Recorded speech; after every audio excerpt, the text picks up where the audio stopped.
Hello friends, आपका स्वागत है मेरे चैनल एजुकेशन टेक्नोलॉजी के नेक्स्ट पार्ट में। मैं यहाँ पर थोड़ा सा आपको ओवरव्यू ऑफ सेल डिवीजन के बारे में बताना चाहता हूँ।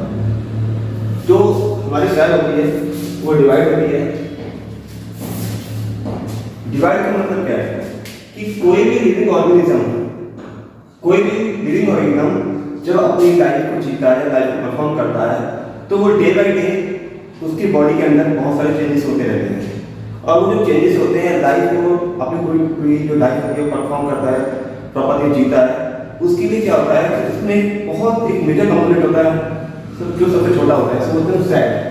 सेल क्या होती है, वो डिवाइड होती रहती है और बनती रहती है। इसी की वजह से क्या होता है, हमारी जो एज होती है, उम्र जो है वो जो है बढ़ती चली जाती है।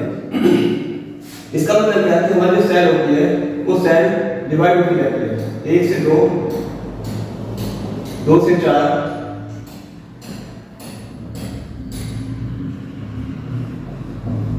4 से 8, यानी कि 2 की पावर n की पावर में फॉर्म में, यानी कि 2 की पावर n की फॉर्म में ये मल्टीप्लाई होती रहती है। अच्छा, यहाँ पे मैं आपको थोड़ा सा ओवरव्यू बताना चाहता हूँ सेल डिवीजन के बारे में, जिसमें कि एक पेरेंटल सेल होती है और वो पेरेंटल जो सेल होती है हमारी, यानी पेरेंटल सेल जिसे बोलते हैं, या सिर्फ होते हैं फादर सेल हो सकते हैं या मदर सेल हो सकते हैं, वो जो है डिवाइड होती है 2 और मोर पेरेंट्स पार्ट में। ये जो डिवाइड है, ये सेल जो होती है, मैं सेल में आपको बताऊंगी, ये वाली ये सेल क्या होती है, 2 या 2 से अधिक पार्ट में डिवाइड होती है, फिर नई सेल बनाती है। इसमें क्या होता है कि डिवीजन जो होता है वो 2-3 डिवीजन होता है आपका। एक होता है माइटोसिस डिवीजन और दूसरा होता है आपका meiosis division. First of all हम पहले बात करते हैं माइटोसिस डिवीजन की। माइटोसिस डिवीजन क्या होता है, जो सेल होती है वो 1 से 2 पार्ट में डिवाइड हो जाती है, यानी कि यहाँ पे क्या बोलते हैं 2 डॉटर सेल्स, 2 डॉटर सेल्स, यानी कि यहाँ पे जनरेट होती है। और वो कैसी होती है, जेनेटिकली आइडेंटिकल होती है पूरा पेरेंट सेल से। इसको थोड़ा समझिएगा। जैसे अगर हम बात करते हैं इंसान की, यानी कि मैन टू मैन, यानी कि एक मनुष्य दूसरे मनुष्य कैसे ही होगा, वो हमें लगता है कि हम जानते हैं जाति तौर पे कि वो अलग अलग दिखाई देते हैं, पर क्या है, जो डीएनए फादर का है या मदर का है, वही सेम डीएनए किसमें होगा, आगे वाली जनरेशन में होगा। मतलब क्या है कि डीएनए होगा 99% सेम होगा। किसी को नहीं पता सिर्फ मोस्टली क्या होता है, लोग बता नहीं पाते हैं। इसमें क्या है, 99% जो डीएनए होता है वो सेम होता है। इसका मतलब क्या है, इसका मतलब है it is genetically identical to the parent cell. ठीक है।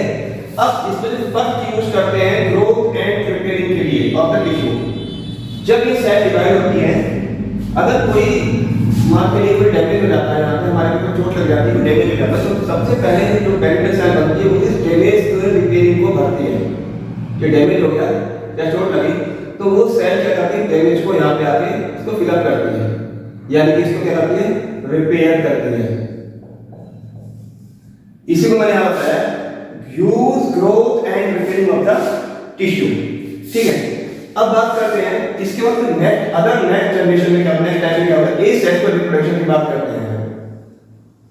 रिप्रोडक्शन होता है क्या होता है, सेक्सुअल एंड एसेक्सुअल। यहां पर हम एसेक्सुअल रिप्रोडक्शन की बात करते हैं तो mitosis can be divided into 4 part. जो माइटोसिस होती है वो कितने भागों में डिवाइड होती है, 4 पार्ट में डिवाइड होती है। Number 1 prophase, number 2 metaphase, number 3 anaphase and number 4 telophase. ठीक है। ये मैंने छोटा सा आपको ओवरव्यू बताया है माइटोसिस का। अब बात करते हैं मियोसिस के बारे में। ये हो गया माइटोसिस का। इसके बाद करते हैं हम किसके बारे में, मियोसिस के बारे में। मियोसिस में क्या होता है, मियोसिस में जो सेल डिवीजन होता है वो 2 राउंड में होता है। ध्यान रखना, कितने होगा, 2 राउंड में होता है। इसमें क्या है, 2 राउंड में का मतलब क्या है कि एक तो होता है आपका मियोसिस फर्स्ट में और दूसरा होता है आपका मियोसिस सेकंड में। ठीक है। इसको थोड़ा समझना, क्योंकि मैं आपको सिर्फ अभी ऊपर से ओवरव्यू दे रहा हूं, विदाउट स्ट्रक्चर बता रहा हूं। हो सकता है स्ट्रक्चर ऐड भी कर दूं, कोई दिक्कत नहीं है, आपको समझ में आराम से आ जाएगा। बात करते हैं मियोसिस फर्स्ट की। मियोसिस फर्स्ट जो होता है, इसमें क्या है कि जो फेज होती है वो भी 4 पार्ट में डिवाइड होती है। ठीक है बच्चों, ध्यान रखना 4 पार्ट में डिवाइड होती है। नंबर 1 प्रोफेज फर्स्ट, फिर सेकंड आते हैं मेटाफेज फर्स्ट, फिर आते हैं third anaphase first and fourth आती है आपकी टेलोफेज। ठीक है, ये किस में आ रही है? ये मियोसिस फर्स्ट में हो गई और ये मियोसिस के प्रोसेस में आ गई आपके। थोड़ा ध्यान रखना, कंफ्यूज मत हो जाना। फिर आता है मियोसिस का सेकंड पार्ट, यानी कि मियोसिस सेकंड। मियोसिस सेकंड जो होती है सेम एज माइटोसिस की तरह सेम होती है। जैसे माइटोसिस में प्रोसेस होता है वैसे इसमें होता है, बस थोड़ा सा नाम बदल जाता है।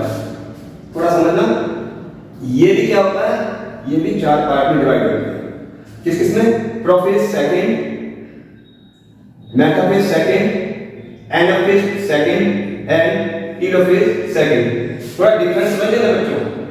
यहां पे क्या है? मैं मियोसिस सेकंड के बारे में बात कर रहा हूं। जहां पे मियोसिस आ जाए, मियोसिस सेकंड आ जाए, यानी कि वो किसमें आएगा? आपका मियोसिस वाले में आएगा। इसमें मियोसिस सेकंड में क्या आएगा? ये सेम है माइटोसिस की तरह आएगा, बट ये डिफरेंट होता है। क्या है कि जो सेकंड वाला जो पार्ट है वो इसके मुकाबले थोड़ा डिफरेंट हो गया। क्योंकि यहां पे क्या है? Prophase, metaphase, anaphase and telophase. But यहां पे क्या आता है? Prophase second, metaphase second, anaphase second and telophase second. I hope आपको ये टॉपिक थोड़ा समझ में भी आया होगा और इसको मैं थोड़ा सा डिटेल डायग्राम के साथ, जो इसमें जो डायग्राम है वो इसमें अगली वीडियो के साथ अटैच कर दूंगा, जो आपको और कैसे समझ में आ जाएगा। ठीक है, ये खाली ओवरव्यू है। इसको थोड़ा समझना कि 2 तरीके से हम करते हैं। क्या एक करते हैं हम, अगर हम किसी चीज के बारे में बात करते हैं बायो के अंदर, कैसे करते हैं? एक होती है फिजियोलॉजी, दूसरा होता है एनाटॉमी।